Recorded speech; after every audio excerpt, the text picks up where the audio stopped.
ഓം ശ്രീ സായിറാം. ഭഗവാന്റെ പാതാരവിന്ദങ്ങളിൽ ശതകോടി പ്രണാമം. ഭഗവാൻ ശ്രീ സത്യസായി ബാബയുടെ രാമകഥാ രസവാഹിനി അധ്യായം 21. സീതാപഹരണം. ശൂർപ്പണഖയുടെ വാക്കുകൾ ശ്രവിച്ച് രാവണന്റെ കാമവികാരം ഉത്തേജിതമായി. രാവണൻ നാശോന്മുഖമായ ആ വികാരത്തിൻ്റെ അടിമയായി തീർന്നു. രാമനോടും ലക്ഷ്മണനോടും ഉണ്ടായ വിദ്വേഷ വികാരങ്ങളാൽ അയാൾ പുളഞ്ഞു. രാമലക്ഷ്മണന്മാരുടെ സാന്നിധ്യത്തിൽ നിന്നും സീതയെ കൊണ്ടുപോരാനുള്ള തന്ത്രങ്ങൾ ആസൂത്രണം ചെയ്യാൻ ആരംഭിച്ചു. രാവണൻ ചിന്തയിലാണ്ടു. അസ്വസ്ഥതയും ഉത്കണ്ഠയും രാക്ഷസ രാജാവിനെ ബാധിച്ചു. വിശപ്പോ ദാഹമോ ശമിപ്പിക്കാനുള്ള ശ്രമം പോലും ചെയ്തില്ല.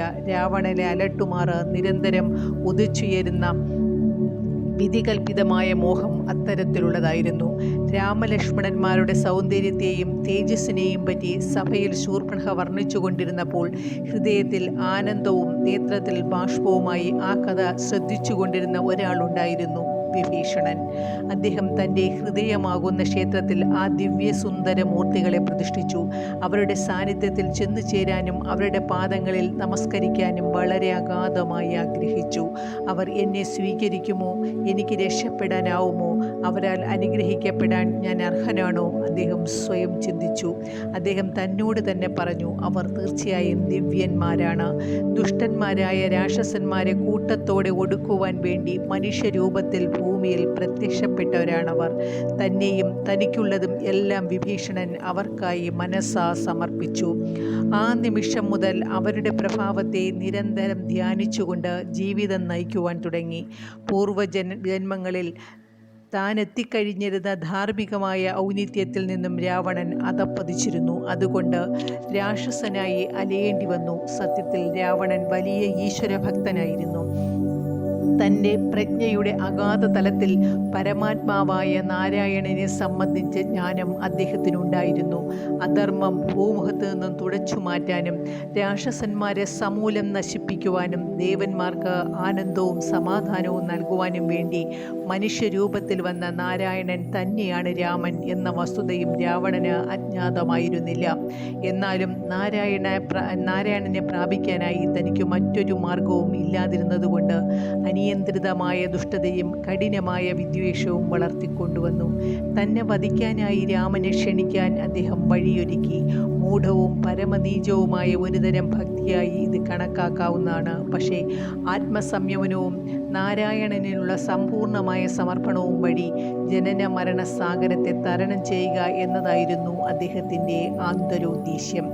പക്ഷേ രാവണൻ്റെ ശരീരവും മനസ്സും രാക്ഷസീയമായ പ്രചോദനത്തിൽ നിന്നും വളർന്നു വന്നതാകയാലും രാക്ഷസീയമായ ആഹാരം വഴി പുഷ്ടിപ്പെട്ടതാകയാലും ദിവ്യനായ രാമനെ ലയിക്കണമെന്ന തൻ്റെ ഉള്ളിലെ ആഗ്രഹം അദ്ദേഹം അവഗണിച്ചു. തൻ്റെ രാക്ഷസ പ്രകൃതിയെ തന്നെ അവലംബിച്ചു. രാവണൻ്റെ മനസ്സിൽ കടുത്ത വടംവലി നടന്നു. ചിന്തകൾ മാറി മാറി പ്രതിനിമിഷം ഉയരുകയും താഴുകയും ചെയ്തു. ഒടുവിൽ ആ രണ്ടു സഹോദരന്മാരും രാജകുമാരന്മാർ മാത്രമാണെന്നും അതിലപ്പുറം ഒന്നുമില്ല എന്നും അദ്ദേഹം തന്നെത്താൻ ബോധ്യപ്പെടുത്തി. അവരെ രണ്ടാളെയും വധിച്ച് തൻ്റെ പ്രണയത്തിന് പാത്രമായ ആ സുന്ദരിയെ കൊണ്ടുപോരുമെന്ന് ദൃഢനിശ്ചയം ചെയ്തു. താൻ ആ രീതിയിൽ അവളെ ദ്രോഹിച്ച് അവരോട് പകരം വീട്ടുമെന്ന് അദ്ദേഹം സഹോദരിക്ക് വാക്കുകൊടുത്തു. അതിനുശേഷം സഭ നിർത്തിവച്ചതായി പ്രഖ്യാപിച്ചു. രാജകീയ രഥം സഭാതലത്തിലേക്ക് കൊണ്ടുവരുവാൻ അംഗരക്ഷകന്മാരോട് രാവണൻ ആജ്ഞാപിച്ചു. അദ്ദേഹം ആരെയും കൂട്ടാതെ തനിയെ തന്നെ കടൽ തീരത്തുള്ള മാരീചന്റെ വസതിയിലേക്ക് പാഞ്ഞു. അവിടെ ചെന്ന് മാരീചന്റെ അടുത്തിരുന്ന കഴിഞ്ഞ സംഭവങ്ങളെല്ലാം വിവരിച്ചു. തൻ്റെ പദ്ധതി നടപ്പിലാക്കാൻ മാരീചൻ്റെ ഭാഗം അഭിനയിക്കുവാൻ അദ്ദേഹം മാരീചനോട് കൽപ്പിച്ചു. പക്ഷേ മാരീചൻ മടി കാണിച്ചു. രാമലക്ഷ്മണന്മാരുടെ ശക്തിയുടെ ആഘാതം താൻ ഒരിക്കൽ അനുഭവിച്ചതാണെന്നറിയിച്ചു. അവർ സാധാരണ രാജകുമാരന്മാരല്ല എന്ന് രാവണനോട് മാരീചൻ പറഞ്ഞു. മ്ലേച്ഛ സ്വഭാവമായ അത്തരം പരിശ്രമങ്ങളിൽ നിന്നും പിന്തിരിയണമെന്ന് ഉപദേശിക്കുകയും ചെയ്തു. രാവണനെ പിന്തിരിപ്പിക്കാൻ വേണ്ടി മാരീചൻ വളരെ നേരം സ്നേഹപൂർവ്വം വാദിച്ചു നോക്കി. പക്ഷേ കാമവികാരം രാവണനെ അന്ധനാക്കിയിരുന്നു. തൻ്റെ ആജ്ഞയ്ക്കനുസരിച്ച് പ്രവർത്തിച്ചില്ലെങ്കിൽ ശിക്ഷിക്കുമെന്ന് രാവണൻ ഭീഷണിപ്പെടുത്തി. രാവണൻ്റെ കൈകൊണ്ട് മരിക്കുന്നതിനേക്കാൾ രാമനാൽ മരിക്കുകയാണ് കൂടുതൽ നല്ലതെന്ന് മാരീചൻ തീരുമാനിച്ചു. രാവണന്റെ മുമ്പിൽ വെച്ച് പദ്ധതി പ്രകാരം ചെയ്യാമെന്ന് സമ്മതിക്കുകയും ആ ഗൂഢാലോചനയിൽ തൻ്റെ ഭാഗം അഭിനയിക്കുവാൻ തയ്യാറാവുകയും ചെയ്തു. മാരീചനാൽ അനുഗതനായി രാവണൻ ദണ്ഡകാരണ്യത്തിലേക്ക് പോയി. താൻ രൂപപ്പെടുത്തിയ തന്ത്രങ്ങൾ കൂട്ടുകാരന് രാവണൻ വിവരിച്ചു കൊടുത്തു. മായാശക്തി ഉപയോഗിച്ചുകൊണ്ട് മനോഹരമായ ഒരു പൊന്മാനായി മാറണമെന്ന് അദ്ദേഹം മാരീചനോട് നിർദ്ദേശിച്ചു. പ്രലോഭനകരമായ ആ രൂപത്തിൽ രാമനും സീതയും ലക്ഷ്മണനുമുള്ള ആശ്രമത്തിൽ പുരോഭാഗത്ത് തുള്ളിച്ചാടി കളിക്കണമെന്ന നിർദ്ദേശവും നൽകി. രാവണന്റെ ഉഗ്രകോപത്തിൽ നിന്ന് രക്ഷപ്പെടാൻ മാർഗമില്ലാത്തതുകൊണ്ട് മാരീചന് അതിനൊക്കെ സമ്മതിക്കേണ്ടി വന്നു. രാവണൻ മാരീചനോട് പറഞ്ഞു, രാമൻ നിന്നെ പിടിക്കാൻ ശ്രമിക്കും, അതിനായി നിന്റെ പിന്നാലെ വരും. നീ അദ്ദേഹത്തെ വളരെ ദൂരത്തേക്ക് നയിക്കണം. ഏറെ ദൂരമെത്തിയാൽ പ്രാണവേദനയോടെ രാമന്റെ ശരിയായ ശബ്ദം അനുകരിച്ച് അത്യുച്ചത്തിൽ ഇങ്ങനെ നിലവിളിക്കണം, ഹാ സീതേ, ഹാ ലക്ഷ്മണ. താമസിയാതെ അവർ ആശ്രമത്തിന് സമീപത്തെത്തി. രാവണൻ ഈ ചിലന്തിവല നെയ്തുകൊണ്ടിരിക്കെ പഞ്ചവടിയിലെ ആശ്രമത്തിൽ സീതയും രാമനും തങ്ങളുടെ ദൗത്യം നിറവേറ്റാനുള്ള സമയം സമാഗതമായിരിക്കുന്നു എന്ന് മനസ്സിലായി. അന്നേക്കു വേണ്ട ഫലമൂലാദികൾ ശേഖരിക്കുന്നതിനായി രാമൻ ലക്ഷ്മണനെ അയച്ചു. ശരിയായ സമയം എത്തിയെന്ന് കണ്ട് അവിടുന്ന് സീതയോട് പറഞ്ഞു, സഖി, ദേവിക്കെല്ലാം അറിയാമല്ലോ നമ്മൾ എന്തിനാണ് അവതരിച്ചതെന്നും ഇവിടെ നമുക്ക് ചെയ്യാനുള്ളത് എന്താണെന്നും. നമ്മൾക്ക് രണ്ടാൾക്കും അക്കാര്യം അറിയാം. അതിന് കാലമായി. നമുക്കതിൽ ഏർപ്പെടേണ്ടതുണ്ട്. ദേവിയുടെ പ്രകൃതിയും സ്വഭാവങ്ങളും അമേയമായ നിലയിൽ കഠിനവും പവിത്രവുമാണ്. അഗ്നിതത്വവുമായി ബന്ധപ്പെട്ട കർമ്മങ്ങളിൽ കൂടിയാണ് നാം ഈ മായാരൂപങ്ങൾ കൈക്കൊണ്ട് തന്നെ. അഗ്നിദേവനിൽ തന്നെ അർപ്പിക്കപ്പെട്ട ഹോമദ്രവ്യത്തിൻ്റെ ഫലമായുണ്ടായ അഗ്നിജ്വാലകളിൽ നിന്നാണ് എൻ്റെ ശരീരവും ഉയർന്നു വന്നത്. ഒരു യജ്ഞത്തിനായി അഗ്നിവേദി നിർമ്മിക്കുവാൻ പവിത്രീകരിക്കുന്നതിനായി പരിശുദ്ധമായ കലപ്പ കൊണ്ടുഴുത അവസരത്തിലാണ് ഭവതി ഭൂമിയിൽ നിന്നും ഉദയം കൊണ്ടത്. നമ്മുടെ ശരീരങ്ങൾ അഗ്നിയിൽ നിന്നും ജനിച്ചവയാണ്. അഗ്നിയുടെ തേജസ്സിൽ പുലർത്തപ്പെടുകയും ചെയ്യുന്നു. അതുകൊണ്ട് സീതേ, ദേവിയുടെ എല്ലാ ഗുണങ്ങളും തേജസ്സും അഗ്നിയിൽ സൂക്ഷിക്കൂ. ഇനി അങ്ങോട്ട് സാധാരണ സ്ത്രീയെ പോലെ പെരുമാറൂ. വ്യസനവും ഉത്കണ്ഠയും വിരഹവേദനയും ഏകാന്തതയും ദുഃഖവും എല്ലാം പ്രദർശിപ്പിക്കൂ. ലോകം ഈ പെരുമാറ്റ രീതികളെ മാത്രമേ ഓർമ്മിക്കുകയുള്ളൂ. അങ്ങനെ നമ്മൾ മനുഷ്യരെന്ന് അവർ ധരിക്കുകയും ചെയ്യും.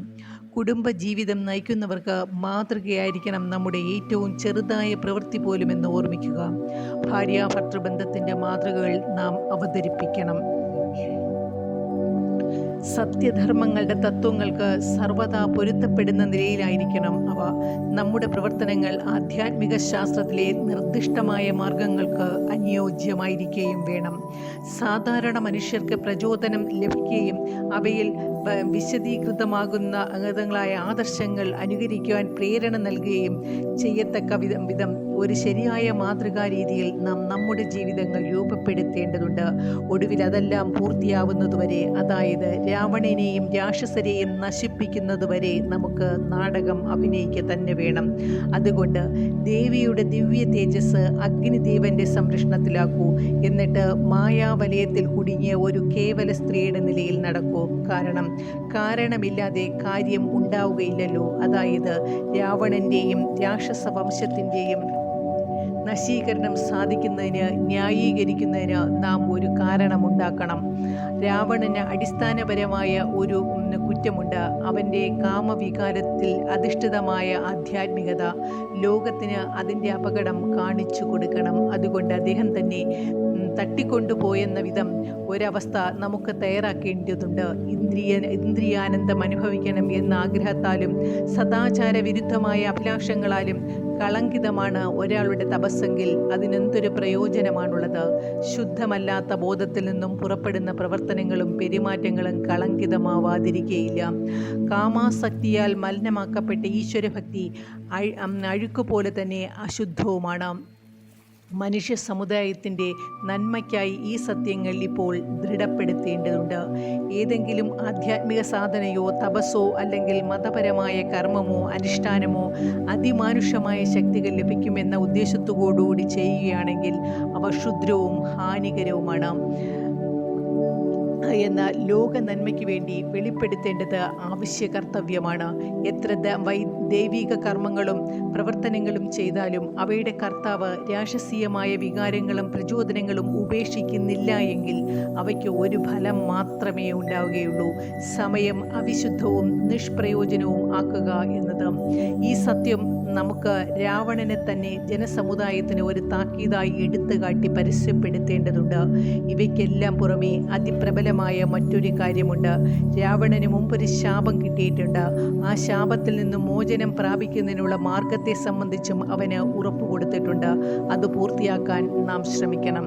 രാവണന്റെ അവസാനത്തിൻ്റെ ആരംഭം സമാഗതമായിരിക്കുന്നു. ഇന്നോ നാളെയോ നാം തമ്മിൽ വേർപിരിയേണ്ടി വരും. തീർച്ചയായും വേർതിരിക്കപ്പെടാൻ നിവൃത്തിയില്ലാത്തവരാണ് നാം. ഒന്നിനും നമ്മെ വേർപിരിക്കാൻ സാധ്യമല്ല. എന്നാലും ഈ കാപട്യം ഫലപ്രദമാക്കുന്നതിന് അത് സംഭവിച്ചേക്കും എന്ന് നമുക്ക് നടിക്കേണ്ടതായിട്ടുണ്ട്. ഇപ്പോൾ പോകൂ, ഭവതിയുടെ ദിവ്യരൂപം അഗ്നിയുടെ സംരക്ഷണത്തിൽ നിക്ഷേപിക്കൂ. ഫലമൂലാദികളുമായി ലക്ഷ്മണൻ തിരിച്ചു വരേണ്ടുന്ന സമയമായി. രാവണൻ തൻ്റെ ദുർബുദ്ധിയുമായി തയ്യാറെടുത്തു നിൽക്കുകയാണ്. മറ്റൊരു രഹസ്യം കൂടി ദേവിയെ അറിയിക്കേണ്ടതുണ്ട്. രാക്ഷസന്മാരെ നശിപ്പിക്കുന്നതിൽ ദേവിയുടെ പങ്ക് നിറവേറ്റേണ്ടതുണ്ടല്ലോ. പ്രത്യക്ഷത്തിൽ ഭവതി രാവണൻ്റെ ജാഗ്രതയായ കാവലിലായിരിക്കുമെങ്കിലും ഭവതിയുടെ ശക്തിയുടെ സ്ഥായീഭാവം അഗ്നിയിലായിരിക്കയാൽ ഇപ്പോൾ മുതൽ നിന്റെ ആത്മാവ് സുപ്താവസ്ഥയിലുള്ള അഗ്നിയിൽ നിന്നും പുറപ്പെടുന്ന ജ്വാല കൊണ്ട് നീ ലങ്കയെ ദഹിപ്പിച്ച് ചാമ്പലാക്കേണ്ടി വരും. ലങ്ക ചാമ്പലാകേണ്ടി വന്നിരിക്കുന്നത് അഗ്നി കൊണ്ടല്ല, അഗ്നിയെപ്പോലുള്ള ദേവിയെ കൊണ്ടാണ്. രാമൻ രാവണനെ വധിക്കണം. അത് ദേവീച്ഛയാണ്. ഇത് സത്യവും പ്രഖ്യാപിക്കപ്പെടേണ്ടതുണ്ട്. ഈ സത്യവും പ്രഖ്യാപിക്കപ്പെടേണ്ടതുണ്ട്. ഈ രഹസ്യം ലക്ഷ്മണനിൽ നിന്നും തൽക്കാലം മറച്ചു പിടിക്കേണ്ടിയിരിക്കുന്നു. ഈ പരിശ്രമത്തിൽ അവൻ നമ്മുടെ ഉപകരണമാണ്. ഈ ജോലി നിർവഹിച്ചു കഴിഞ്ഞ് നാം അയോധ്യയിൽ വീണ്ടും പ്രവേശിച്ചാൽ അഗ്നിയിൽ നിവസിക്കുന്ന ദേവിയെ ഞാൻ സ്വീകരിക്കും. ആ പ്രവർത്തനവും ഞാൻ ലോകത്തിന് ഒരു പാഠമായി രൂപാന്തരപ്പെടുത്തുന്നതാണ്. ഇതാ ഇപ്പോൾ നാടകം തുടങ്ങിയായി, രാമൻ പറഞ്ഞു. രാമനും സീതയും രണ്ടുപേരും താങ്കളുടെ പ്രവർത്തന പദ്ധതിയുമേൽ തീരുമാനമെടുത്തു. ഇരുവരും രാവണന്റെ തന്ത്രം അരങ്ങേറുന്നതും കാത്തിരിപ്പായി. ആ നിമിഷം മുതൽ സീതയുടെയും രാമന്റെയും ഓരോ പ്രവർത്തനവും പെരുമാറ്റവും സാധാരണ മനുഷ്യരുടേതുപോലെയായി. വിരഹത്തിന്റെ യാതനകൾ, ഉത്കണ്ഠയുടെ വീർപ്പുമുട്ടലുകൾ, വേദനയുടെ ദീർഘനിശ്വാസങ്ങൾ, ദുഃഖത്തിൻ്റെ ഞരക്കങ്ങൾ, ഇതെല്ലാം അവർ പ്രകടിപ്പിക്കാൻ തുടങ്ങി. അവർ കൃത്രിമമായിരുന്നു. കാരണം എങ്ങനെയാണ് രാമനും സീതയും തമ്മിൽ വേർപെടുക? തങ്ങളുടെ ജീവിതത്തിലൂടെ മനുഷ്യ സമുദായത്തിന് ചില വിലപ്പെട്ട പാഠങ്ങൾ പഠിപ്പിക്കുവാൻ മാത്രമായിരുന്നു അവർ ഇച്ഛിച്ചിരുന്നത്. ഈ സമയത്ത് ലക്ഷ്മണൻ കടന്നു വന്നു. കൈകൾ നിറയെ ഫലങ്ങളും മറ്റു ഭക്ഷണയോഗ്യമായ സാധനങ്ങളും ഉണ്ടായിരുന്നു. അവർ ജലം പാനം ചെയ്യുകയും ചെയ്തു. അനന്തരം അവർ മനോഹരമായ പ്രകൃതി ദൃശ്യങ്ങൾ ആസ്വദിച്ചു. വനങ്ങളിലെ ശാന്തസുന്ദരമായ അന്തരീക്ഷം മലിനമാക്കുന്ന രാക്ഷസന്മാരുടെ ക്രൂരകൃത്യങ്ങളെപ്പറ്റി ഓർക്കുകയും ചെയ്തു. വനജീവിതത്തിൻ്റെ മാധുര്യത്തെയും പവിത്രതയെയും പറ്റി അവർ പ്രശംസിച്ചു. അവരിൽ നിന്നും വളരെ അകലത്തെ അല്ലാത്ത ദിക്കിൽ അപ്പോൾ രാവണനും മാരീചനും തങ്ങളുടെ പരമദുഷ്ടമായ പദ്ധതി പ്രായോഗികമാക്കാനായി ആശ്രമത്തിലേക്ക് പ്രവേശിക്കുന്നതിനെപ്പറ്റി ചർച്ച ചെയ്യുകയായിരുന്നു.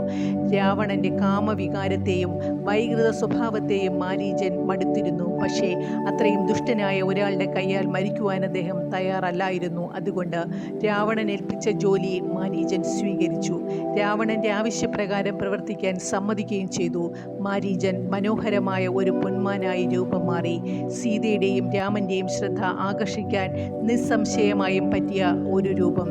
മാരീചൻ ചിന്തിച്ചു, എന്തൊരു ശുഭ ദിവസമാണ് പുലർന്നത്. ഭൂമിയിലെ ഏറ്റവും സുന്ദരമായ 3 വ്യക്തികളുടെ ദർശനം കൊണ്ട് ഞാൻ അനുഗ്രഹീതനാവാൻ പോകുന്നു. എന്നാൽ സീതയുടെ കൃപാദൃഷ്ടി പതിക്കും. സീതയുടെ കൃപാദൃഷ്ടി പതിക്കും. പിന്നെ രാമൻ എന്നെ അനുഗമിക്കും. കയ്യിൽ അമ്പും വില്ലും ഉണ്ടാകും. ഞാൻ എത്ര ഭാഗ്യവാനാണ്. രാമൻ്റെ കാലടിപ്പാടിൽ കൂടി നടക്കേണ്ടവനായ ദാസനാണ് ഞാൻ. എന്നാൽ എൻ്റെ നാഥൻ എന്നെ ഇപ്പോൾ അനുഗമിക്കും. തീർച്ചയായും ഞാൻ ഏറ്റവും നീചമായ ഒരു പ്രവൃത്തിയിലാണ് ഏർപ്പെട്ടിട്ടുള്ളതെന്ന് എനിക്കറിയാം. പക്ഷേ ഞാനതിന് നിർബന്ധിതനായതാണ്. എൻ്റെ ഇച്ഛയ്ക്കനുസൃതമായിട്ടല്ല അത്. ഞാനതിൽ നിർബന്ധിക്കപ്പെട്ട നിലയിൽ ഏർപ്പെടേണ്ടി വന്നതാണ്. തന്മൂലം ഞാൻ ആ പാപത്തിൽ നിന്നും വിമുക്തനാണ്. ഞാൻ എന്തു പാപം ചെയ്താലും രാമൻ്റെ തൃക്കൈയാൽ അയക്കപ്പെട്ട രാമബാണം എന്നിലേൽക്കുമ്പോൾ ഈ കൃത്രിമമായ രൂപം അപ്രത്യക്ഷമാവും. അതായിരിക്കും എൻ്റെ സന്തോഷപൂർണമായ വിധി. എല്ലാവർക്കും അത്തരമൊരന്ത്യം കാക്ഷിക്കുവാൻ കഴിയുമോ? എല്ലാവർക്കും അത് നേടാനാകുമോ? മറ്റൊരു ഭാഗ്യം കൂടി എനിക്ക് ലഭിക്കും. ഞാൻ അവസാന ശ്വാസം വലിക്കുമ്പോൾ എൻ്റെ ദൃഷ്ടികൾ രാമനിൽ ഉറച്ചിരിക്കും. ആ ദിവ്യ സൗന്ദര്യം എൻ്റെ മുന്നിൽ ഉണ്ടായിരിക്കും. ആ മധുരമായ നാമം എൻ്റെ നാവിന്മേലുണ്ടാകും. എൻ്റെ ജീവിതം എത്ര ഫലപ്രദമായിരിക്കുന്നു! എന്നേക്കാൾ ഭാഗ്യശാലിയായി ഞാൻ മറ്റൊരാളെയും കാണുന്നില്ല. ആശ്രമത്തിന് അഭിമുഖമായി മന്ദം മന്ദം നടന്നു പോകുമ്പോൾ മാരീചൻ ഈ മധുര ചിന്തകളിൽ മുഴുകി. സർവജ്ഞനായ രാമനും സർവജ്ഞയായ സീതയും അവൻ്റെ വരവും കാത്തിരിക്കുകയായിരുന്നു. പൊന്മാൻ സങ്കോചത്തോടും സ്പഷ്ടമായ നടുക്കത്തോടും കൂടി പർണശാലയുടെ പരിസരത്തിലേക്ക് ചെന്നു. അത് സീതയിലും രാമനിലും നോട്ടങ്ങൾ ഉറപ്പിച്ച് തെല്ലിട നിന്നു. അനന്തരം കുറേ അടികൾ തുള്ളിച്ചാടി തെന്നി നീങ്ങി ഒരു വള്ളിക്കൂട്ടത്തിൽ എത്തി നോക്കി. കേവലം ജിജ്ഞാസ കൊണ്ട് അതിൽ കടന്നു. അതേ നിമിഷത്തിൽ തന്നെ പുറത്തേക്ക് വരികയും ചെയ്തു. രാമനും ലക്ഷ്മണനും അതിൻ്റെ ചേഷ്ടകൾ കണ്ട് പൊന്മാനിൻ്റെ ബാഹ്യശോഭ വിസ്മയപൂർവ്വം ദർശിച്ചു. കനകവർണ്ണമുള്ള ചർമ്മം കൊണ്ട് അവർ അതൊരു സാധാരണ വർഗത്തിൽപ്പെട്ട അസാധാരണ വർഗത്തിൽപ്പെട്ട മാനാണെന്ന് തീർച്ചപ്പെടുത്തി. അതിൻ്റെ പ്രത്യേക ലക്ഷണങ്ങൾ മനസ്സിലാക്കി മാനിൻ്റെ ഭംഗിയിൽ അവർ അത്യന്തം ആകൃഷ്ടരായി. സീത പറഞ്ഞു, ഈ മാനിനെ എനിക്ക് സ്വന്തമായി കിട്ടിയിരുന്നുവെങ്കിൽ അതിൻ്റെ കൂട്ടാളിത്വത്തിൽ രസമായി സമയം കഴിക്കാമായിരുന്നു. നിങ്ങൾ രണ്ടാളും നിങ്ങളെ സംബന്ധിച്ച കാര്യങ്ങൾ ഏർപ്പെട്ടിരിക്കുമ്പോൾ എനിക്ക് അതുല്യമായ ഈ കളിച്ചങ്ങാതിയോടൊപ്പം കളിച്ചുകൊണ്ട് സന്തോഷിക്കാമായിരുന്നു. ഈ തേജസ്വിയായ ചെറുമൃഗത്തെ എനിക്ക് വേണ്ടി പിടിച്ചുകൊണ്ടുവരൂ. എൻ്റെ ലഘുവായ ഈ ആഗ്രഹം അങ്ങ് സാധിച്ചു തരില്ലേ? ഏകാകിനിയായിരിക്കുമ്പോൾ ഇതിനെ ഓമനിച്ചും ഇത് തുള്ളിച്ചാടി കളിക്കുന്നത് കണ്ട് രസിച്ചും എനിക്ക് സമയം കഴിക്കാമായിരുന്നു. ഈ അസാധാരണമായ മൃഗത്തിൽ അതീവ താല്പര്യം പ്രദർശിപ്പിച്ചുകൊണ്ട് സീത അപേക്ഷിച്ചു. ഇത് കണ്ട് ലക്ഷ്മണൻ ഉടൻ പറഞ്ഞു, അമ്മേ, അവിടത്തേക്ക് വേണ്ടി ഞാൻ ഇതിനെ പിടിച്ചുകൊണ്ടുവരാം എന്ന് പറഞ്ഞുകൊണ്ട് സ്വസ്ഥാനത്ത് നിന്നും എഴുന്നേറ്റു. പക്ഷേ രാമൻ അദ്ദേഹത്തെ തടഞ്ഞു. ആ മാൻ തൻ്റെ കയ്യിൽ മാത്രമേ വീഴുകയുള്ളൂ എന്ന് അവിടത്തേക്ക് അറിയാമായിരുന്നു. ഈ തുടക്കത്തോടുകൂടി അഭിനയിക്കപ്പെടുന്ന നാടകത്തെപ്പറ്റി ലക്ഷ്മണന് ഒന്നും അറിഞ്ഞുകൂടായിരുന്നു. രാമൻ പറഞ്ഞു, ലക്ഷ്മണ, ഒരു മുറിവും പരിക്കും കൂടാതെ അതിനെ പിടിക്കണം. അതുകൊണ്ട് ഞാൻ തന്നെ അതിനെ പിന്തുടരാം. സീതയുടെ ഈ ആഗ്രഹത്തെ ഞാൻ തന്നെ സാധിപ്പിക്കേണ്ടതാണ്.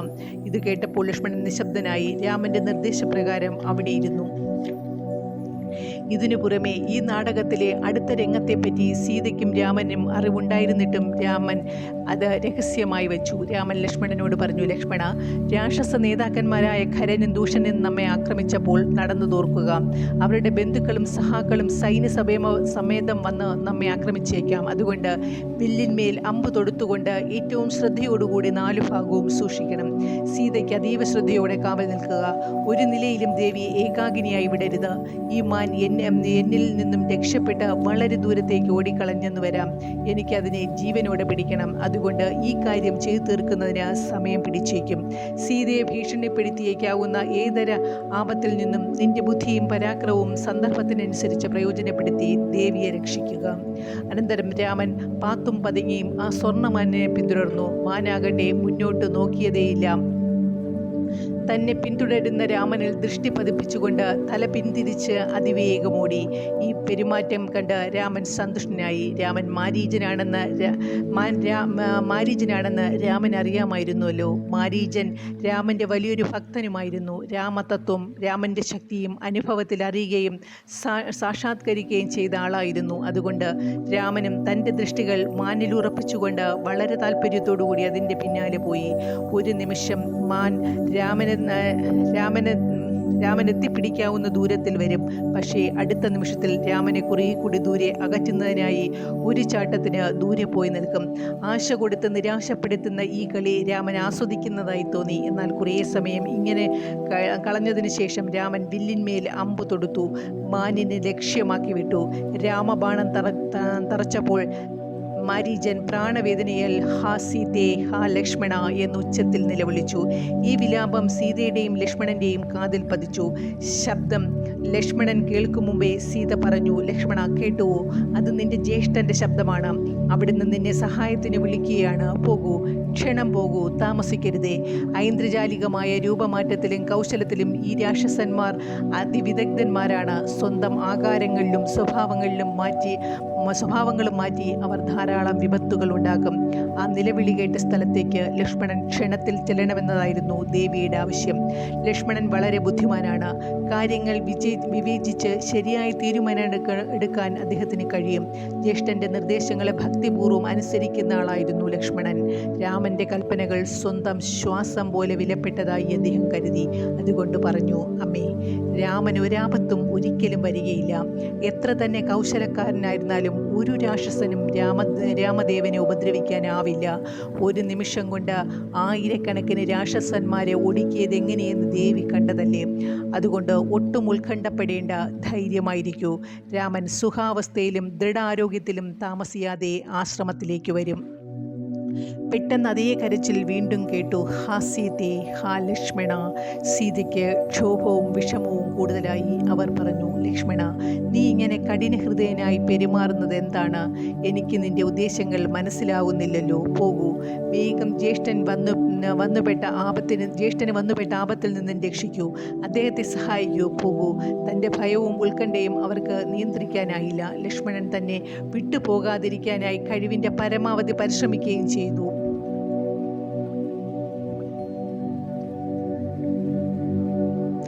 ഒരു ഉപദ്രവത്തിനും രാമനെ സ്പർശിക്കുവാൻ പോലും സാധ്യമല്ലെന്ന് സീതയ്ക്കും അറിയാമായിരുന്നു. പക്ഷേ അവതാര ദൗത്യം നടക്കണമല്ലോ. ആ വിലാപങ്ങളിൽ ദുഃഖിതനായ അജ്ഞായായ ഒരാളെന്ന പോലെ അവർ അഭിനയിച്ചു. ലക്ഷ്മണൻ പല വഴികളിലും ഉറപ്പുവരുത്തുന്ന രീതിയിൽ സംസാരിച്ചു. ജ്യേഷ്ഠൻ്റെ കൽപ്പനകളെ അനുസരിക്കാതിരിക്കാൻ സാധ്യമല്ലെന്ന് ദയനീയമായി വാദിച്ചു. തൻ്റെ വാദങ്ങളും അഭ്യർത്ഥനകളും എല്ലാം സീത തള്ളിക്കളഞ്ഞപ്പോൾ ലക്ഷ്മണൻ ഒടുവിൽ പറഞ്ഞു, അമ്മേ, രാമൻ്റെ ആജ്ഞ എൻ്റെ ജീവിതം തന്നെയാണ്. അതെൻ്റെ ശ്വാസം പോലെ വിലപ്പെട്ടതായി ഞാൻ പരിഗണിക്കുന്നു. അമ്മയെ ഒരിക്കലും കാവലില്ലാതെ വിട്ടുപോകരുതെന്നും എപ്പോഴും ദേവിയുടെ രക്ഷയ്ക്ക് ഞാൻ ഉണ്ടായിരിക്കണമെന്നും രാമൻ എന്നോട് പറഞ്ഞത് അമ്മ കേട്ടതല്ലേ. അതുകൊണ്ട് എന്തു സംഭവിച്ചാലും ഞാൻ ഇവിടെ നിന്ന് ഒരടി പോലും അകലെ പോകില്ല. ലക്ഷ്മണനെ ദൂരെ അയക്കണമെന്ന് സീത തീരുമാനിച്ചു. കാരണം രാവണൻ ആശ്രമത്തിൽ വരേണ്ടതുണ്ടായിരുന്നുവല്ലോ. രാവണനെയും രാക്ഷസന്മാരെയും നശിപ്പിക്കുവാനായി രാമനാൽ ആസൂത്രിതമായ പദ്ധതി നടപ്പിലാക്കണം. അത് നിറവേറ്റേണ്ടത് സീതയുടെ കടമയായിരുന്നു. അതുകൊണ്ട് ലക്ഷ്മണൻ തൻ്റെ നിർദ്ദേശം അനുസരിക്കത്തക്ക വിധം സീത തൻ്റെ വാദത്തിൽ തന്നെ മുറുകെ പിടിച്ച് വളരെ നിശിതമായി സംസാരിച്ചു. ലക്ഷ്മണൻ കൈത്തലങ്ങളെ കൊണ്ട് കാതുകൾ പൊത്തി. തൻ്റെ നേരെയുണ്ടായ ആരോപണങ്ങളും കടന്നാക്രമണങ്ങളും സഹിക്കുവാൻ അദ്ദേഹത്തിന് സാധിച്ചില്ല. ലക്ഷ്മണൻ പ്രാർത്ഥിച്ചു, അമ്മേ, അവിടുന്ന് എൻ്റെ മേൽ ചൊരിയുന്ന അമർഷം മുഴുവനും ഞാൻ സഹിച്ചുകൊള്ളാം, എങ്കിലും ഞാൻ പോകില്ല. പക്ഷേ സീത തൻ്റെ ആക്ഷേപത്തിന് കടുപ്പം കൂട്ടി. രാമനെ രക്ഷിക്കാനായി പോകാനാകുകയില്ലെങ്കിൽ താൻ തന്നെ അവിടെ പോകുമെന്ന് ഭീഷണിപ്പെടുത്തിയപ്പോൾ ലക്ഷ്മണന് ഗത്യന്തരമുണ്ടായില്ല. അതിൽ കൂടുതൽ സഹിക്കുവാനും കഴിഞ്ഞില്ല. രാമനെ അന്വേഷിച്ചുകൊണ്ട് കാട്ടിലെങ്ങും അലയാൻ സീതയെ അനുവദിക്കാനും ലക്ഷ്മണന് കഴിയുമായിരുന്നില്ല. അതുകൊണ്ട് ഹൃദയഭാരത്തോടുകൂടി രാമനെ അന്വേഷിച്ചുകൊണ്ട് അദ്ദേഹം ആശ്രമത്തിൽ നിന്നും ഇറങ്ങിപ്പോയി. വാതിലടച്ചുള്ളിലിരിക്കണമെന്നും ഒരിക്കലും പുറത്തേക്ക് വരരുതെന്നും ആശ്രമം വിട്ടുപോകാൻ തുടങ്ങുമ്പോൾ ലക്ഷ്മണൻ സീതയോട് അഭ്യർത്ഥിച്ചിരുന്നു. വളരെ സൂക്ഷ്മതയോടും ജാഗ്രതയോടും കൂടിയിരിക്കണമെന്ന് അദ്ദേഹം അവരോട് നിർബന്ധപൂർവ്വം അപേക്ഷിച്ചു. നീങ്ങാൻ ശക്തിയില്ലാതെയും തീരെ മനസ്സില്ലാതെയുമാണ് അദ്ദേഹം ആശ്രമത്തിൽ നിന്നും പുറത്തേ പോയത്. ലക്ഷ്മണൻ തിരിഞ്ഞു നിന്ന് വനദേവതകളെ അഭിസംബോധന ചെയ്ത് സീതയെ കാത്തു സൂക്ഷിക്കണമെന്നും രക്ഷിക്കണമെന്നും അപേക്ഷിച്ചു. അദ്ദേഹം ആശ്രമത്തിനു ചുറ്റും 4 വര വരച്ചു. അവയിൽ അസാധാരണവും അതിപ്രബലവുമായ മന്ത്രശക്തിയെ ആവഹിച്ചുകൊണ്ട് യാതൊരു ന്യായത്തിനും സമ്മർദ്ദത്തിനും വഴങ്ങി ഒരു നിലയിലും ആ വരകൾക്കപ്പുറം കടക്കരുതെന്ന് സീതയോട് അപേക്ഷിച്ചു. സദ്ഗുണസമ്പന്നരായിരുന്ന ലക്ഷ്മണൻ ഒരേ കേന്ദ്രത്തിൽ നിന്നും പുറപ്പെട്ട 2 വ്യത്യസ്തങ്ങളായ കൽപ്പനകൾക്കിടയിൽ അദ്ദേഹം കുടുങ്ങിപ്പോയി. രണ്ടും അനുസരിക്കാതിരിക്കാൻ അദ്ദേഹത്തിന് സാധ്യമല്ല. അതുകൊണ്ട് അദ്ദേഹം കഠിനമായ മനോവേദനയ്ക്ക് അധീനനായി. ഒഴിച്ചുകൂടാത്ത ആവശ്യം ഹേതുവായി അദ്ദേഹം രാമൻ്റെ കൽപ്പനകൾക്കെതിരായി പ്രവർത്തിക്കേണ്ടി വന്നു. സീതയെ ഏകാകിനിയായി അരക്ഷിതാവസ്ഥയിൽ വിടേണ്ടി വന്നു. ഭയം അദ്ദേഹത്തിൻ്റെ ഹൃദയത്തെ ത്രസിപ്പിച്ചു. നടക്കാൻ കാലുകൾ കൂട്ടാക്കിയില്ലെങ്കിലും അദ്ദേഹം നടന്നു. ഓരോ ചുവട് മുമ്പോട്ട് വയ്ക്കുമ്പോഴും അദ്ദേഹം ആശ്രമത്തിൻ്റെ നേർക്ക് തിരിഞ്ഞു നോക്കി. അതേസമയം രാവണൻ തൻ്റെ വേഷഭൂഷാദികൾക്ക് മാറ്റം വരുത്തുകയായിരുന്നു. കാരണം അയാൾ ഈ അവസരത്തിനു വേണ്ടി കാത്തു നിൽക്കുകയായിരുന്നല്ലോ. രാവണൻ സന്യാസിയുടെ രൂപം സ്വീകരിച്ചു. രാവണൻ എന്ന നാമം കൊണ്ട് മാത്രം ദേവന്മാരെയും അസുരന്മാരെയും ഒരുപോലെ കിടുകിടാ വിറപ്പിക്കാനുള്ള നൈസർഗിക ശക്തി ഉണ്ടായിട്ടുകൂടി കൗശലക്കാരനായ ശുനകനെ പോലെ മോക്ഷണം നടത്തുക എന്നായിരുന്നു രാവണൻ്റെ ഉദ്ദേശം. തൻ്റെ ചുറ്റും കണ്ണോടിച്ചുകൊണ്ട് അദ്ദേഹം കപടമായി വിറയ്ക്കുന്ന ഹൃദയത്തോടുകൂടി ആശ്രമത്തിനകത്തു കടക്കാൻ ശ്രമിച്ചു. ലക്ഷ്മണൻ വരച്ച മന്ത്രശക്തിയുള്ള ആ രേഖകളിൽ നിന്നും അഗ്നിജ്വാലകൾ ഉയർന്നു. തൻ്റെ പദ്ധതികളെല്ലാം പൊളിയുമെന്നും മാത്രമല്ല, തൻ്റെ ദുരന്തങ്ങൾ എന്തെങ്കിലും സംഭവിച്ചേക്കാമെന്നും രാവണൻ ഭയപ്പെട്ടു. അതുകൊണ്ട് കപട സന്യാസി വരയ്ക്കിപ്പുറം നിന്ന് വിളിച്ചു, ധർമ്മം തരണേ. സീത വിളി കേട്ടു. അത് രാവണനിൽ നിന്നറിഞ്ഞുകൊണ്ട് തന്നെ അവർ ഫലമൂലങ്ങൾ കൈകളിലെടുത്തുകൊണ്ട് പുറത്തു വന്നു നിന്നു. എന്നാൽ രാവണൻ അവ സ്വീകരിക്കുന്നതിനായി സീതാ സമീപം പോകാൻ ധൈര്യപ്പെട്ടില്ല. രാവണൻ പറഞ്ഞു, ഞാനൊരാശ്രമത്തിൻ്റെയും അടുത്തു പോകാറില്ല, അതെൻ്റെ വ്രതമാണ്. സീത അടുത്തു വന്ന ഭിക്ഷ കയ്യിൽ കൊടുക്കണമെന്നായിരുന്നു അദ്ദേഹത്തിൻ്റെ ആവശ്യം. സീത മറുപടി പറഞ്ഞു, ഇല്ല, എൻ്റെ ദേവൻ പറഞ്ഞ രേഖകൾക്കപ്പുറം പോകാൻ എനിക്ക് സാധ്യമല്ല. പൂജ്യനായ അതിഥി, അങ്ങ് ഇങ്ങോട്ട് വന്ന് ഇവ സ്വീകരിച്ചാലും. ഇത് കേട്ടപ്പോൾ കപട സന്യാസി നിർബന്ധിച്ചു, മഹതി, ഞാൻ ആ വര കടന്നപ്പുറം വരികയില്ല. മാത്രമല്ല, ഒരു വരയ്ക്കപ്പുറം നിന്ന് തരുന്ന ഭിക്ഷ സ്വീകരിക്കുവാൻ എനിക്ക് സാധ്യമല്ല. എന്നെപ്പോലെയുള്ള തപസ്സികൾക്ക് അത് സാധ്യമല്ല. വരൂ, എനിക്ക് ഭിക്ഷ നൽകൂ, എനിക്ക് വിശക്കുന്നു, വല്ലാതെ വിശക്കുന്നു. പലവട്ടം കിതയ്ക്കുകയും ആംഗ്യം കാട്ടുകയും ചെയ്തുകൊണ്ട് അദ്ദേഹം തൻ്റെ ഭാഗം ഭംഗിയായി അഭിനയിച്ചു. അയാളുടെ വിഷമം കണ്ട് തൻ്റെ കയ്യിലുള്ള ഫലമൂലങ്ങൾ രാവണന് കൊടുക്കുവാൻ സീത തീരുമാനിച്ചു. ഇതെല്ലാം ഒരു നിമിഷത്തിനുള്ളിലാണ് സംഭവിച്ചത്. സീത വരമുറിച്ചു കടന്നു. രാവണൻ ഉടൻ സീതയെ കൈകൊണ്ട് പിടിച്ച് വലിച്ച് എടുത്തുപൊക്കി കൊണ്ടുപോയി അടുത്ത് നിർത്തിയിരുന്ന തേരിൽ കയറ്റി. ദേവിയുടെ അലമുറകളൊന്നും അസുരൻ ചെവിക്കൊണ്ടില്ല. ഭീകരമായ ശീഘ്രതയോടെ തേറോടിച്ചു. സീത വിലപിച്ചു, രാമ, ലക്ഷ്മണ, വരൂ, ഈ ദുഷ്ടരാക്ഷസനിൽ നിന്നും എന്നെ രക്ഷിക്കൂ. പഞ്ചവടിക്ക് ചുറ്റുമുള്ള തപസ്വികളും വനവാസികളും ഈ വിലാപം കേട്ടു. പക്ഷേ അവർക്കാർക്കും ദേവിയെ രക്ഷിക്കാൻ കഴിഞ്ഞില്ല. ദേവിയുടെ വേദനയുടെ ശബ്ദം മൂലം വനം മുഴുവനും തവിട്ട് നിറമായി മാറി. ഓ രാമ, ഓ നാഥ, എന്നെ രക്ഷിക്കൂ, രക്ഷിക്കൂ, ഈ രാക്ഷസനിൽ നിന്നും എന്നെ രക്ഷിക്കൂ. കാട്ടിലാകെ മാറ്റലിക്കൊണ്ടിരിക്കുന്ന വിലാപം അതായിരുന്നു. ആ ദുഃഖം സർവ്വചരാചരങ്ങളെയും വ്യസനാക്രാന്തരാക്കി. തേരിൽ നിന്നും സീത രാവണനെ താക്കീത് ചെയ്തുകൊണ്ടിരുന്നു. രാവണ, നിന്റെ നാശത്തിനായി നീ തന്നെ രാജപാത വെട്ടുകയാണ്. നീ നിന്റെ സാമ്രാജ്യത്തെയും പ്രജകളെയും നിന്റെ വംശത്തെയും നിശേഷം നശിപ്പിക്കുകയാണ്. ഈ മഹാപാപം ചിരിയോടുകൂടിയാണ് നീ ചെയ്തത്. കണ്ണീരോടെ നിനക്ക് ഇതിന് പ്രായശ്ചിത്തം ചെയ്യേണ്ടി വരും. ദുഷ്ട, നിന്നെപ്പോലെ തപസ്സനുഷ്ഠിച്ചവർക്ക് യോജിക്കാത്ത കൃത്യമാണിത്. ദേവി പല ഉപദേശങ്ങളും രാവണന് കൊടുത്തു, പല മുന്നറിയിപ്പുകളും നൽകി. ഇടയ്ക്ക് രാമനെയും ലക്ഷ്മണനെയും വിളിച്ച് കേണ് തന്നെ രക്ഷിക്കുവാൻ അവർ അപേക്ഷിക്കുകയും ചെയ്തു. കഴുകന്മാരുടെ രാജാവായ ജടായു ദീനദീനമായ ആ വിലാപം കേട്ടു. അത് സീതയുടെ ശബ്ദമാണ്. അദ്ദേഹം തിരിച്ചറിഞ്ഞു. രാവണന്റെ രഥത്തിൽ സീതയുണ്ടെന്ന് ജടായു മനസ്സിലാക്കി. ദുഷ്ടനായ രാവണനോട് യുദ്ധം ചെയ്യാൻ തക്കമായ ബലം പ്രായാധിക്യം മൂലം തനിക്കില്ലാതെ പോയതിനെപ്പറ്റി അദ്ദേഹം ദുഃഖിച്ചു. അവനെ തടയാഞ്ഞാൽ അതും തെറ്റാണെന്ന് തോന്നി. സായിറാം.